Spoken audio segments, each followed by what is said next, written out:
There isn't. There really should be. Okay. What are you laughing at? That's the first thing recorded. Oh, that. I was just doing it just to like irritate you. That's why I don't have headphones on. Cut it out. Welcome back to the Old Colony Cast, a podcast about all things Plymouth and surrounding areas. I am your host, Andy, joined as always by Hannah. Hello. And our ASMR fan, Fish. I don't have any paper to crinkle in front of the microphone. I'm sorry. Well, you could at least whisper. The thing I can't. You can barely understand me when I'm talking normally. The thing with ASR, what is it? ASMR. Thank you. I can never get it right. For myself is I really don't like mouth noises. That bums me out. So, and also whispering. So most of it I don't like, but I don't mind if they're like The little crinkly noises? crinkling noises, yeah. I just don't get it. I dated someone who was really into it, but didn't say like I'm into ASMR. It was like the first I'd never heard of it. It just started sending me ASMR videos, and I'm like, what is this? And I'm like, what drugs are you on? I'm more into like the satisfying videos visually, so soap cutting and like that kind of stuff. Oh, do you know what I really got into? What? Is there's a guy out of Australia. I'm going to shout out his YouTube channel. Big Stack? Big D Stack? Big H Stack? Big Stack. He melts like metal in like his like little refinery that he made in his house. And that's cool. And like pours them into like copper and aluminum bars. And he doesn't talk. He just kind of does. I don't even think you ever see him. Just his hands? Just his hands, and like he'll like go to the junkyard and like pick up a motor and break the motor apart and then melt down the parts.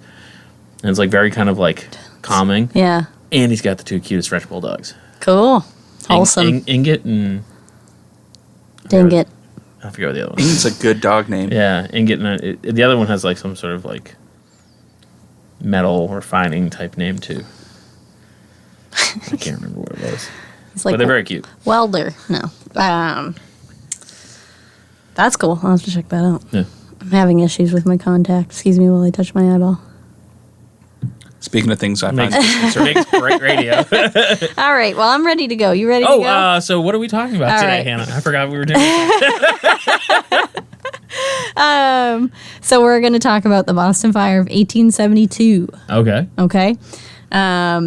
To get information on this, there was plenty of general knowledge between like Wikipedia, Britannica, that type of thing, but I stumbled upon some really great YouTube videos, a really low-key documentary put out by the students of Simmons College in probably like 2003. Okay. The latest, their outfits tell me otherwise, though. I feel like it was earlier.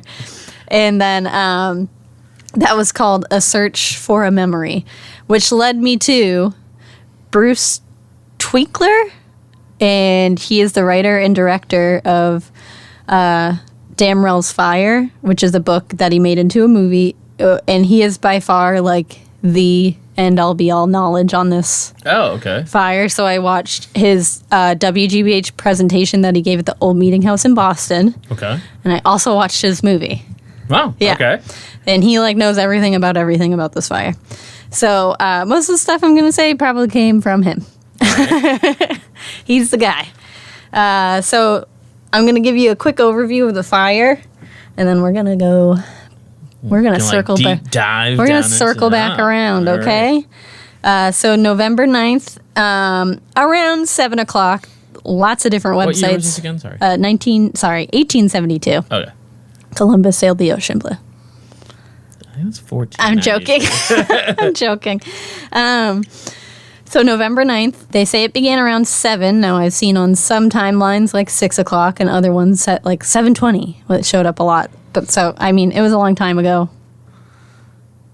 They didn't have a lot of I'm sure their timepieces weren't super accurate. So, and it ended up being one of the most destructive fires in American history. I think it's like 5th in destructiveness and city-wise. And now, I mean, there's been so many like wildfires in California and things like that. And then at its time, it was 2nd worst next to the Chicago fire that had just happened like a few months prior. Okay. That's the one that the cow like kicked over the lantern, right? I would. Isn't that not true? I don't know. Never mind. That's a Chicago thing. So yes, we don't need to talk about That's it. right. I forgot about those guys. The fire began in a corner building on Kingston and Summer Street in Boston's business district, and it was in the basement of a commercial warehouse building. The building was fully engulfed in flames before an alarm was called or sounded, and the fire went from rooftop to rooftop very quickly. The alarm box that was near there, I guess, was box 52. The college students taught me a lot about that because they were trying to find it. And they say it was like a haunted box or something like that. Okay. Anyway, it's just one of those boxes you go pull the alarm. That's how the fire alarm system was handled in that time. So the fire chief at the time, John Damrell, he called for reinforcements from the surrounding towns. And I mean, honestly, as far up as like New Hampshire, Maine, like everyone was coming from everywhere because of how fast and crazy the fire got. It was just huge right from the start. Every building was made of mostly wood, nicely seasoned wood at that point too. So it's just very flammable. So it went up real good. Yep. The fire team was technically like short-staffed to handle that, and so a few reasons that like it got out of control. Water supply was limited because the system they had in place couldn't support taking down a fire that large, and the horses were recovering from a horse influenza, so they did not have horses to pull the fire engines, and the firemen themselves were forced to pull it. And what timing, huh? Yeah, to have all the horses be sick. And it's steam-powered engines, and they were big. They had, I think there was like around 20, 30 of them in Boston, and they had just gotten to like a few new big ones. I'm thinking like if you had to pull a steam-powered fire engine, it's full of what? And it's like the old wagons too, so like they were pulling them on what was set up for horses to pull them. Right. Yeah. They worked through the night, and they had like spare parts ready for any engine that like went out. All city water was redirected to help put the fire out, and several buildings were blown up in order to attempt to try and put the fire, creating like fire breaks. Like a fire break. Yeah. We'll find out that doesn't work. It was unsuccessful, and it was contained by midday, November 10th. More than 60 acres of commercial district was destroyed. 1,000 people were homeless. 20,000 people without jobs. 766 buildings were destroyed. 30 people were killed. And it ended with the like really heavy efforts to save the first meeting house in Boston. Okay. Which is why that guy did the talk from there? Yes. Okay. Yeah. And the whole bit, like for that little documentary that I saw from the college kids, was that like no one knew about the fire. It's not really like it's not something that comes up much when you. No, I really don't. No. Was it on the list? Because I don't even remember. It is on the list. Yeah, but it's just called Boston Fire. Yeah, and it's one of those like compared to the other stuff that's happened, like Evacuation Day or the Great Molasses Flood. Yes. It's not. It's just doesn't come up as much. The molasses flood was something that they mentioned too, because it just like doesn't nearly reach popularity like the molasses flood has like a nice plaque where it happened. Yeah, the molasses flood is kind of weird. Yeah. But stop saying the same things that I'm saying.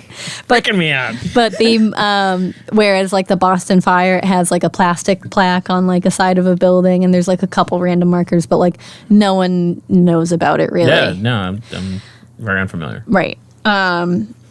And then when you go to that meeting house and like a couple other buildings, they really don't have much to say about it, even though like I guess the meeting house is more about like the Tea Party, because that's where like Tea Party tax things like went on and all that stuff. So yeah, there's just not a whole lot about it, which is funny because this paved the way for a lot of things we know today. So in that time, going back like before the fire, cities were just burning, like America all the time. Yeah, no, really, America could like not get a hold of the infrastructure to be able to like.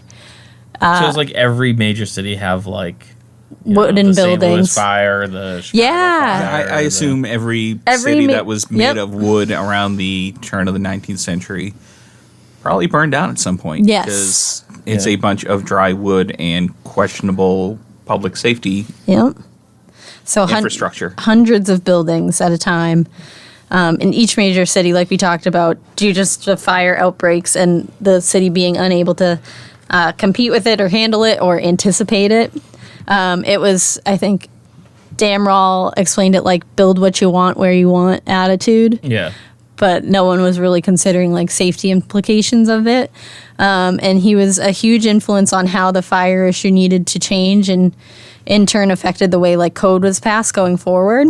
So he started out, he's from Cambridge, John Damrell, and he was, I don't want to say like orphan, but he technically was. His family died of like just all the different diseases going on around that time. And so he was put in the care of someone who ended up giving him a apprenticeship or getting him set up with an apprenticeship in carpentry. Yeah. And he came back as a carpenter, and that was in 1846. So companies at that time too, before he got started in the fire business, really were the competitive fire brigades that like gangs of New York. Yeah, I was already thinking about that. Like the weird, like they were volunteer and they were known for like fighting each other opposed to like actually putting the fire out. Yeah, to the point where like buildings would burn down because they'd be like too busy fighting each other. But the whole concept was whoever got like first water got paid by the insurance. Because that is a good plan. Yeah. So, whoever was there to get first water would get dibs on like any money they could get. So what you need is to be there with a bucket and just go first. Yeah. And Or so full bladder. and that was real. Like that was definitely really happening. They were not super organized. They were all volunteer. And they would also get paid in like beer. Which why not? Sure. Oh my gosh. Random. I watched a movie the other day that took place in like the 1500s. Yeah. And they were drinking water, clear water. And I was like, shut it down. No. This is false. Yeah. This would never happen. You would drink lousy beer and be happy about it. Yeah. So anyway, thought I'd share that with people who cared. That's us.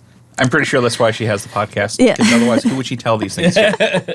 Donnie, that poor man? Yeah, I do tell him a lot of things. So until Josiah Quincy, he ended up reforming the system to have like more of an organization, be less of that like compulsory, like fight the next team or fight whoever shows up. It was like there was chief engineers and assistant engineers and made sure there was some order to it. So in 1846, John joined a few different companies in his career in the fireman engineer business. I don't want to say took off, but that's definitely where he focused a lot of his attention, considering he had become a pretty successful carpenter. Yeah. A little bit ironic. He's like building homes. To watch them burn. Yeah, and he was at Mount Vernon, and then his second year, he gets his first of many promotions, and these promotions were voted on like from the inside, so the people within your little brigade were the ones who like decided who goes to what position. Okay. So he was very respected, and in 5 years, he was the like the foreman of his company. In 1857, he was elected to city council. Okay. So he got his hand into some politics because he knew how important, like, being able to move around, like, the pieces that help prevent fires or help fires go out faster was. And, like, getting into city council was part of that. So in 1858, he did go back to the fire department and he was elected as assistant engineer. And he was only 28 years old at this point. Jeez. Wow. Jeez. Yep. That's... makes me feel kind of lazy. And he was a fire chief of the Boston Fire Department. So in 1866, Damrell, he was elected to be chief engineer by the city council, which is different because the system was no longer letting like the crew vote for who they wanted. So this was like an appointed position. Yeah. And that same year, That same year, Portland. I was like, Portland? What's Portland? Portland, our neighbor to the north, had pretty much burned down. We lost 1,000 buildings. Wow. Yeah, so just another example of like literally everywhere was burning down. Yep. John was looking for solutions. He campaigned and inspired the first building code inspection for fire safety. He also saw the need for more water access and submitted plans to the water board. And it was like pretty much all these things were thrown back in his face. Like Really? Like the water board said, or the water commission pretty much said, like, we think you should keep your head in fire and not Yeah. don't worry about We're water. You're fire. Yeah. And I guess like the guy who is like the head person on that commission was like his arch nemesis too, or something like that. Of course. Yeah. Water and fire don't mix. They do not. So when the Chicago fire happened, which was the worst ever, he met with the fire chief there and another volunteer from the Army that was there, and to see what went wrong. It was like everything you could think of. They not only were the buildings made of wood, the sidewalks were. Yeah. Yeah. So I was like, sidewalks were made of wood? Are you joking? We need to wash this building. How about gasoline? That'll work. Yeah. And he came back to Boston to share, like, hey, this is what happened. He also shared their use of gunpowder to, blow up buildings to help prevent, fires from moving further. Did not work. What ended up happening was they blew up a building, which created just a nice, fresh pile of kindling for the fire to move, faster through because it was just wood. They were just spreading more wood around. They didn't get rid of it. It's just... They set more wood on fire. Yeah, they started more fires. Now probably it's in this pile that's almost like, what do you call them? A bonfire. Yeah. So that same year that the Boston fire happened, they had 600 alarms, and there were 30 major fires that they were able to put out. So the city really didn't see a reason to add resources because they thought they were doing a great job. Oh. So 30 fires that they helped squash. They weren't huge, but they were definitely significant. And apparently the firemen were doing awesome. Yep. And they did end up giving him two new big steam engines, and like I said, they had a decent amount. Yeah. So, and those need to be pulled by horses. Well. I'm what could possibly happen? It's not like our horses will ever get sick. Right. And at the end of November, the horse epidemic came through from Canada all the way down Central America, through Central America, and it affected every single horse. Oh my God. Yeah. And when people would work their horses, they would die. So they literally just had to when you get the flu, they say stay in bed and rest. Yeah. And they that's what they had to let their horses do, or they would lose them. They put their horses in their beds? No, they didn't. In the horses' beds. Right. Yeah. And I saw a picture of it, and they were talking about the symptoms. They were just runny nose, and there's a horse with a runny nose. Oh, that's so and one so laying sad. down. Little hot water ball on his head, little thermometer in his mouth. And so, and they really weren't getting better because that was spreading late October into early November, which is, putting those engines kind of out of commission in a way, or at least not being as effective as they should be. So they were able to attain 400 volunteers to help with the engines, but it's still not great because sometimes that would mean going from Roxbury all the way to Right. who knows where. To pull a giant carriage. Yeah, with the heaviest weight on it. So we're in the early November. Horses are sick as heck. And November 9th, which we're circling back up to the fire now, in the basement of that corner building on Kingston and Summer appeared a spark. They don't know where the spark came from, but they said that the fire was caused by a spark. Okay. No one noticed because of how long the fire burned in the basement until the glass from the basement was shattered out by the pressure in the fire. And then once that happened, windows. the windows, yeah. And once that happened, they, like, everyone was just like, oh my God, freaking out. And it took a very long time for the alarm to get pulled. Like, a very long time. There was a little bit of a hysteria and some confusion because apparently there had been some mishaps with people prank pulling the fire alarms. Like you do. Yeah. And so they had them locked, so it took a while for someone like stable enough to get a police officer who had the key to pull the alarm. So that's what happened. And like by the time they pulled the alarm, the full 6 stories of this building were up in flames. Damrell shows up on site, gets in the building with other engineers, and tries to fight the fire from inside with hoses. To no avail. They like got into a building that was too hot to stand like 50 feet within. So like no one even knows how they put themselves in there.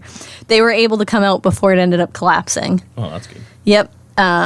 Attempts to get ahead were very difficult because the fire was like on its own like mega path of destruction. And Megapath of Destruction. That's my metal band. yeah, Damrell telegraphed to all over to get more engines and help.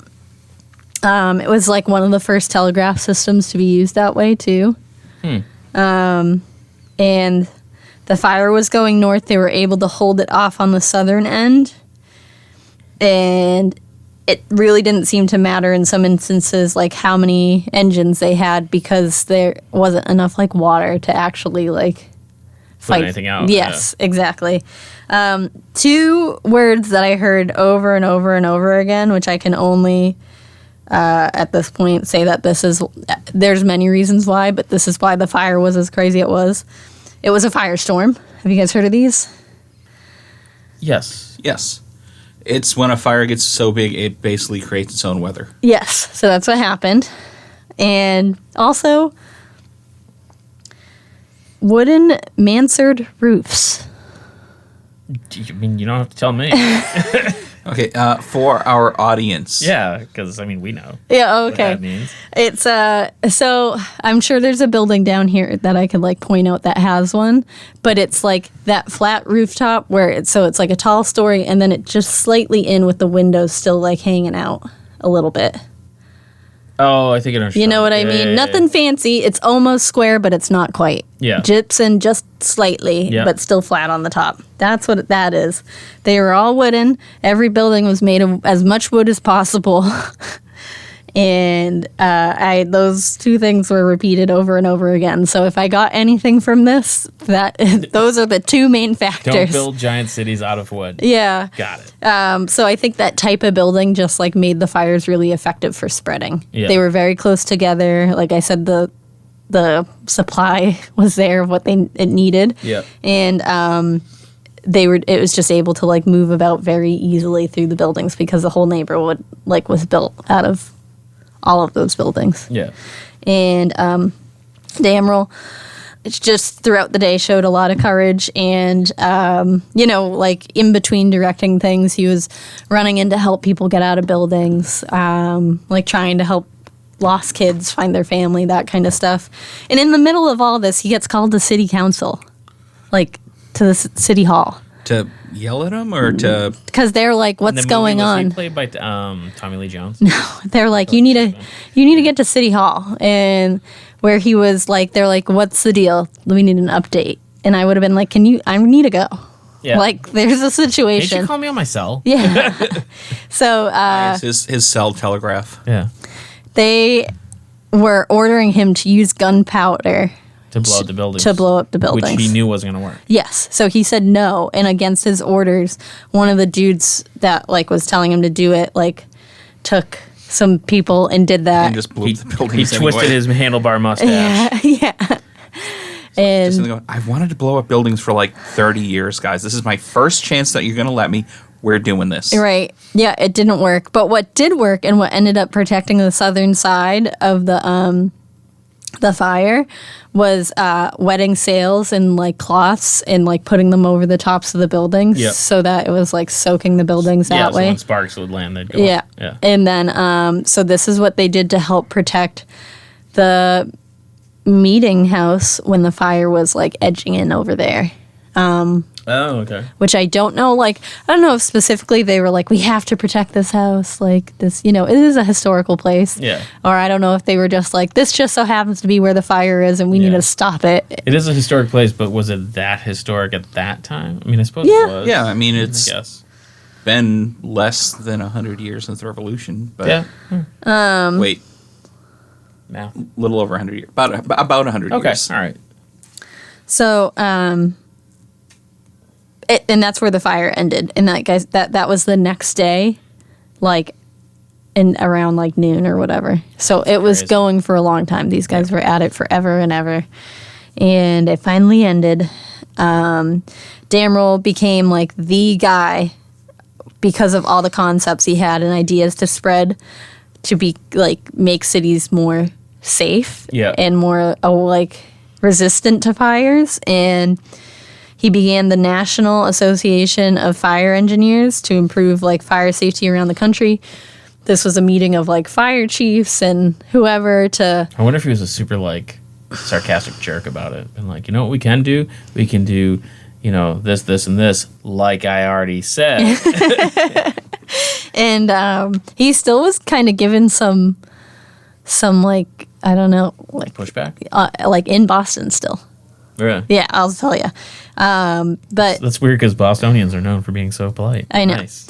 But this is like everyone really appreciated that like just his want to make things safer. Like that was like his whole thing. It was just like if we stop the fires before the building is even constructed by just implementing ways that a building can be safer when it's built, like that would be great. Let's talk about concrete. Yeah. I'm going to get you guys onto something new. Yeah. Tell me if you've heard of it. Just for an idea, too, of why the author of this book said that not too many people know about the fire. 90% of the buildings were rebuilt by 1874. So only 2 years after the fire, wow. Boston was mostly rebuilt from it. So That's it was crazy. like pretty quick turnaround. Yeah. Just to fill you in on some of that. Damrell build them all himself, being a carpenter? Yeah, right? It was all a ploy. So Damrell was, he was kind of forced to resign because while he was away doing all this national work, the city council restructured the system while he was away, and which moved him out as being fire chief. Wow. Yeah. That's cold. But that was not the end of his reign, because he threw down really hard on building code and fire code and started the building commission, where he became the inspector chief of the building commission. So instead of being able to like fight fire by being in the fire, you can put the fires out before they happen. Yes, exactly. So in essence, stopping fires before construction, he instituted fire escapes. Yep. Thank you. Fire exits. Also, thank you. Yeah. And enforcement of code of resistant construction. Okay. So I think just better uses of where you're putting wood versus other material, how the buildings are built, that kind of thing. And like how close buildings are together too. Right. That was a big thing. So if your buildings are really close together, what are they made out of? Wood. No, they shouldn't be. No. Not anymore. They were. They were. I thought you were checking to see if I was listening. You were, kind of. I mean, now they're made out of like bricks. Yeah, most. Yeah. So lots of learnings, and he was on this plateau, like in this little like soapbox of his before this happened. He knew it was going to happen. And unfortunately, it took this fire for like people to see that all these changes needed to happen. Yeah. And I know we're all pretty like thankful for him today. That like fire stuff is all those things that like I have to keep up with at my work. Like make sure nothing's in the blocking the fire exits. Yes, Blocking fire exits. Make sure the alarms get tested regularly. Yep. Make sure that all your employees know where the exits are and how to get out and where you're supposed to meet up and all that fun stuff. Yeah, Home Depot had a lot of like stuff like that. Where like have to check the fire extinguishers. Very flammable materials. Oh yeah, yeah. Like certain things can't be in the overhead, and there was like a whole separate fire suppression system that runs into the spray paint. Yeah. Like shelves. Like if you take spray paint out of the shelf, you can see like a sprinkler, wow. like eye level. That makes sense. And there's like above a certain height, you can't have a certain type of racking because it catches the water and doesn't disperse the water. And yeah, we can't have like anything stored above a certain height. Yeah. So, stays within a certain distance of the sprinklers or whatever.